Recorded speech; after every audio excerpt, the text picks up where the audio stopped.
Kita harus punya sebuah prestasi yang ada sertifikatnya atau juara.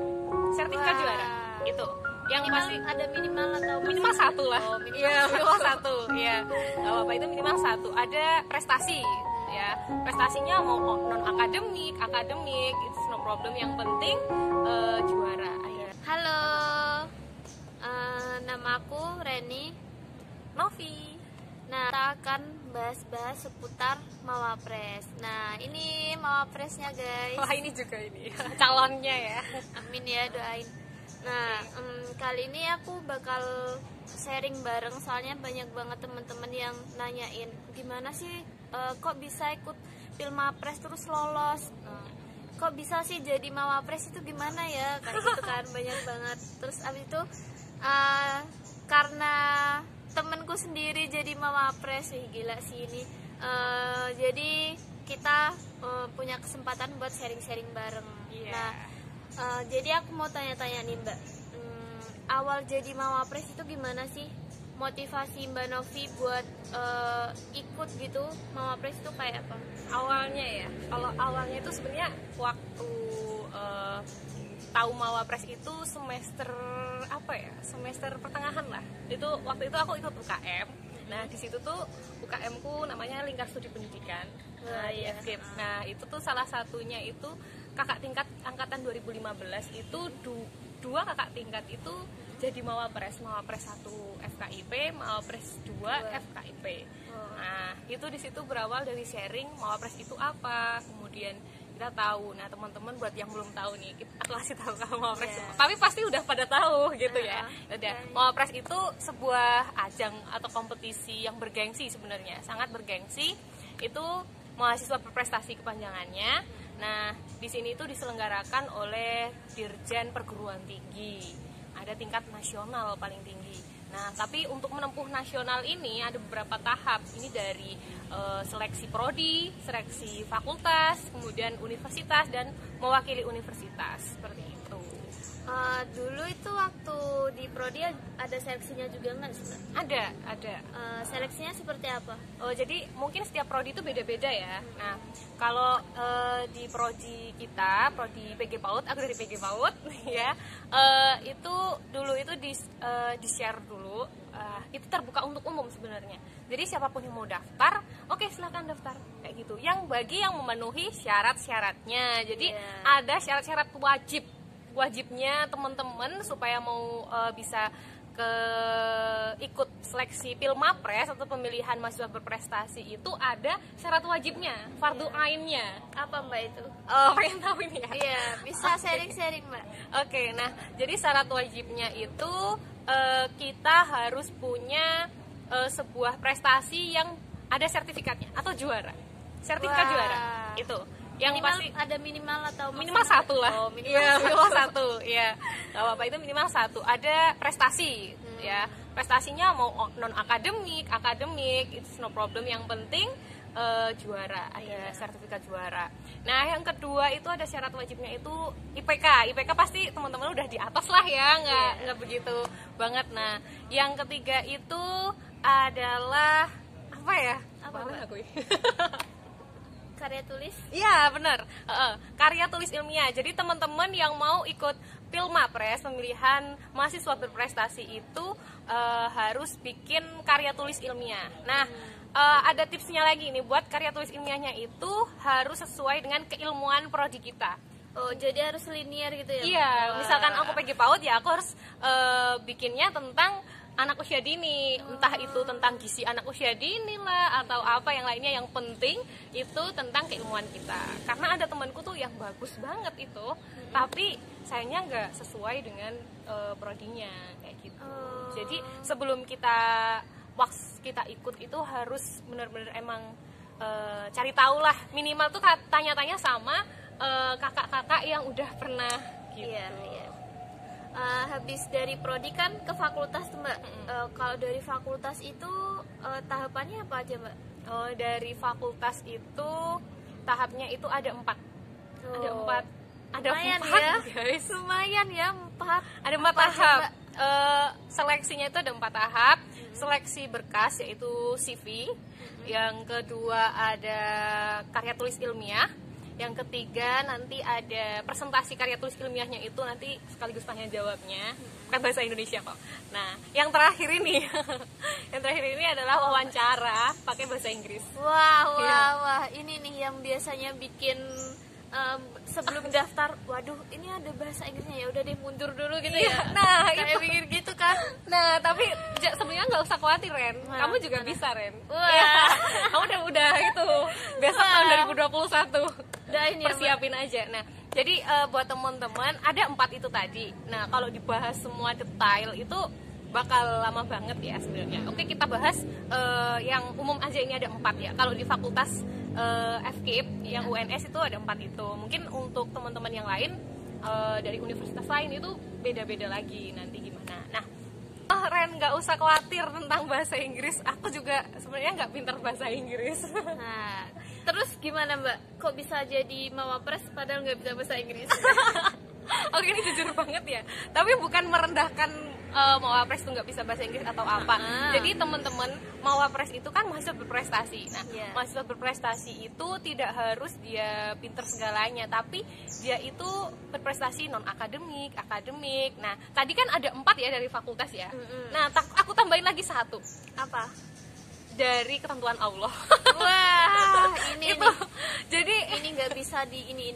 Iya. Paten ini. Iya, nah jadi gini, mungkin dari 4 itu fakultas ada 4 indikator itu, tapi ada 1 indikator yang Allah itu menentukan bahwa kamu itu layak buat jadi mawapres kayak gitu.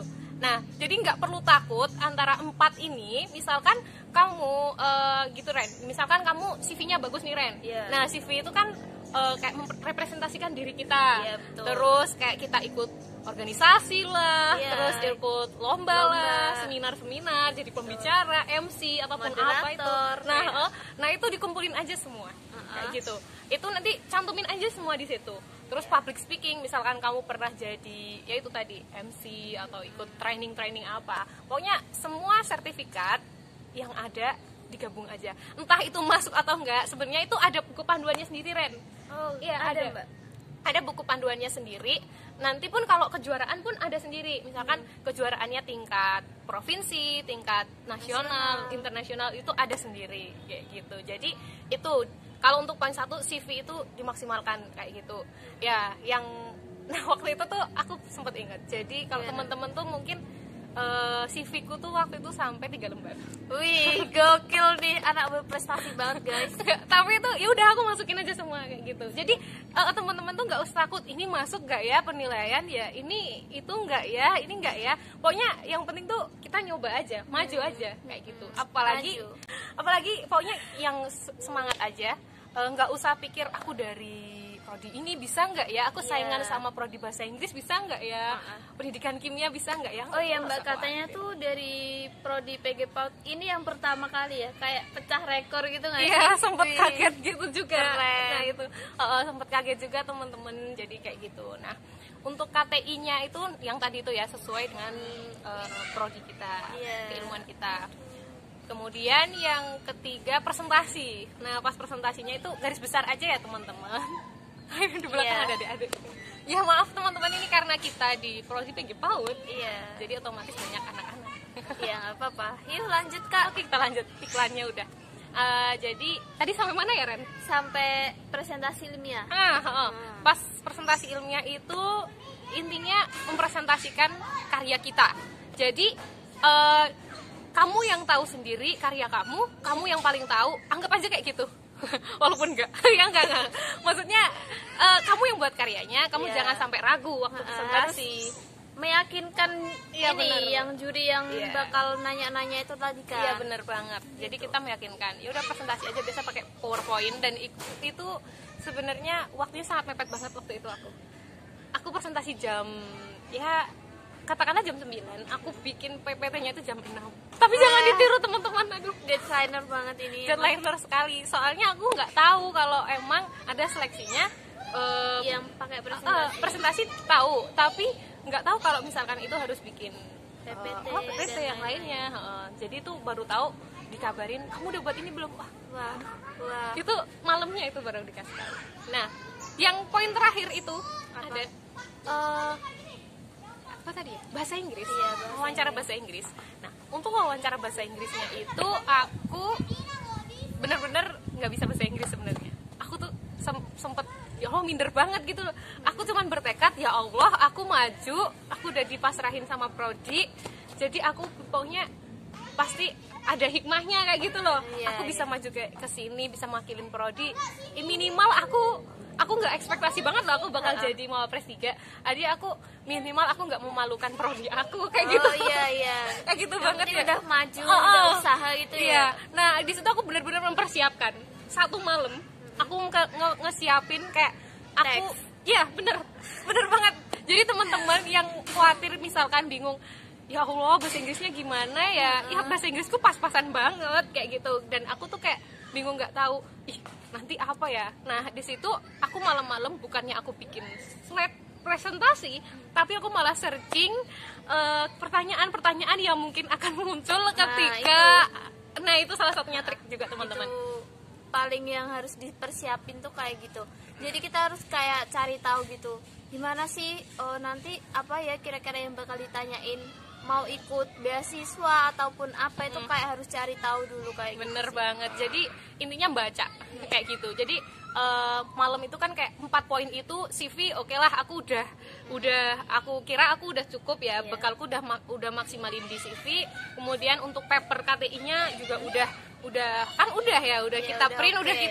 udah kita kumpulin, nggak bisa diubah lagi kan ya. Jadi hari sebelumnya itu ada berkas dulu.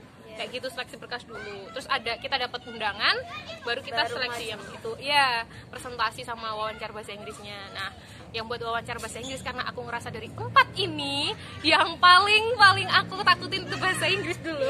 Jadi aku fokusin mereka yang ini aku persiapkan, yang lainnya aku maksimalkan. Jadi buat apa? Biar kita itu kalau yang bahasa Inggrisku jelek nanti ternyata pas wawancara, CV-ku bisa mendorong ke atas. Oh iya, betul gitu. sekali. Intinya gitu sih. Jadi kayak gitu. Nah, untuk wawancaranya itu ya aku searching. Kira-kira pertanyaan apa aja yang muncul. Nah, di situ aku belajar ngomong juga, Nah, kalau iya benar. Kalau speaking bahasa Inggris itu harus benar-benar dilatih. Pronunciation-nya biar benar. Iya, nah dan aku di situ minta maaf juga sama bapaknya karena I'm sorry, pokoknya Pak mohon maaf banget karena ini mungkin saya masih jelek kayak gitu tapi bahasa Inggris ya teman-teman. Kayak gitu. Jadi aku bikin teks kayak gitu sih sebenarnya. Dan ternyata pertanyaan yang aku siapin muncul juga sih ternyata. Nah, dan yang satu lagi selain pertanyaan yang umum tentang diri kita, nanti kita bakal ditanyain suruh ngejelasin terkait karya tulis ilmiah kita. Pakai basic ini Mbak. Iya. Jadi ya paling kenapa sih kamu milih topik ini kayak gitu, manfaatnya apa kayak gitu sih. Nah, ada apa ya kayak motivasi nggak sih Mbak buat adik-adik tingkat yang mau ikutan ini? Kalau aku takut nih, misalnya aku nggak bisa bahasa Inggris, udah nyoba mempersiapin tapi aku nggak pede, gimana Mbak? Pokoknya bangun pede aja. Jadi kita udah sampai situ, ibaratnya ya kayak aku tadi nggak pernah nyangka, aku kan mahasiswa bidik misi ya. Nah aku nggak pernah nyangka bisa dulu pas maba banget itu aku kayak ya Allah aku pengen kayak mbaknya itu kayak gitu ya. Ternyata aku tahun berikutnya aku juga berdiri di panggung auditorium UNS kayak gitu. Terus waktu aku gabung sama teman-teman Mawapres itu kan mbak-mbaknya yang itu kan, nah ketemu di UKM, ya Allah aku pengen kayak gitu. Dan kayaknya aku ngerasa nggak mungkin banget kayak gitu ya. Tapi kita nggak boleh kayak gitu sebenarnya teman-teman. Jadi kita harus tetap percaya ketika ada kesempatan, maka di situ berarti ada peluang buat kita. Walaupun kita mungkin udah semester atas, semester pertengahan, itu nggak ada yang telat. Karena aku nggak dari awal juga. Jadi aku dari awal itu aktif organisasi emang. Tapi untuk masuk ke dunia-dunia yang seperti itu, yang beda lah ya. Iya, akademisi itu beda. Nah itu baru pertengahan, mulai dari semester 4-5 gitu. Atau 3 ya, hampir 4 lah. Jadi kayak gitu. Nah pokoknya nggak usah minder, nggak usah khawatir. Karena kita punya Allah, kita sampai titik itu berarti Allah yakin bahwa kita itu mampu menghadapinya.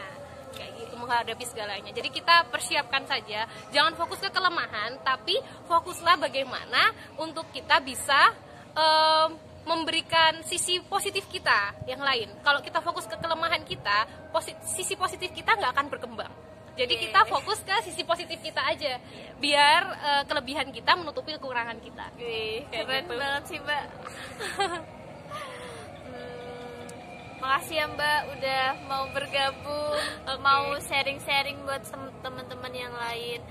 Doain ya. Tahun depan bisa pokoknya. Amin. Iya. Dia juga pernah udah ngantongin kamu, udah ngantongin organisasi. Oke, juara udah pernah juga ya kan? Ya, udah pernah lah. Wah, malu aku. Ini the next ya pokoknya. Nah, buat teman-teman juga untuk CV supaya baik itu perlu persiapannya dari maba. Nggak apa-apa sih nggak dari maba, pokoknya dari sekarang kalian nonton ini kalian harus persiapkan. Kalian bisa buka webnya Belmawa Mahasiswa Berprestasi, panduannya apa aja. Nah di situ ada keaktifan organisasi, kemudian organisasinya juga ada nilainya sendiri. Nanti tingkat fakultas, prodi, universitas nasional itu ada tingkatnya sendiri. Posisinya juga iya. Kalian sebagai ketua umum, kalian sebagai sekretaris itu ada nilainya tersendiri. Nah itu selain keaktifan kita juga kejuaraan itu tadi. Nah jadi untuk keaktifan berarti non akademik ya. Nah kalian jangan ya sayang banget lah kalau kuliah kita cuma pulang, kuliah pulang. Nah sayang banget. Jadi kalau kita bisa mengembangkan potensi kita, nggak harus ikut organisasi sih. Misalkan kita juga jadi trainer di mana atau kerja misalkan kita passion kita di dagang, bisa juga kita ada kayak buat UKM gitu. Nah kalau enggak PMW kan banyak juga universitas kan memfasilitasi mahasiswa untuk kewirausahaan. Nah ikutin usaha kita kayak gitu. Harus dicoba semuanya sih. Kalau aku tuh biasanya kayak lebih kayak suka mencoba nih. Misal aku udah pernah ikut kata ini, udah juara. Oh udahlah ganti esai, habis itu ganti apa sih yang bisnis itu. Iya boleh, pokoknya gitu, intinya di mana ada peluang kita harus lakukan, ambil peluang itu. Iya benar. Ambil aja pokoknya. Mindsetnya jangan sampai down, terus tetap percaya diri itu sih yang harus utama. Percaya diri sih meskipun banyak yang julid yang nggak penting lah, nggak apa-apa. Yang penting tuh kayak apa sih, biarin aja lah mereka kayak gitu. Yang penting kan kita tunjukin dengan prestasi kita nanti. Gitu. Buktikan aja dengan prestasi kita. Kita nggak perlu memperhatikan netizen. Ya perlu sih sebenarnya buat introspeksi. Buat introspeksi diri. Tapi bukan buat merendahkan diri kita. Ya Allah kok aku gini, terus kita bingung, terus kita jadi terpuruk. Insecure lah. Jangan banget. Jadi kita perlu membaca komenan para netizen. Tapi untuk membangun kita bahwa kita tidak seperti yang apa mereka katakan. Kita harus buktikan dengan action. Wah, terima kasih sharing-sharingnya ya Mbak. Banyak banget yang bisa didapetin dari sharing-sharing kali ini. Amin. Buat teman-teman yang nonton tetap semangat ya. Jangan lupa buat like, comment, dan subscribe. Subscribe ya. Oke. Dadah. Assalamualaikum warahmatullahi wabarakatuh.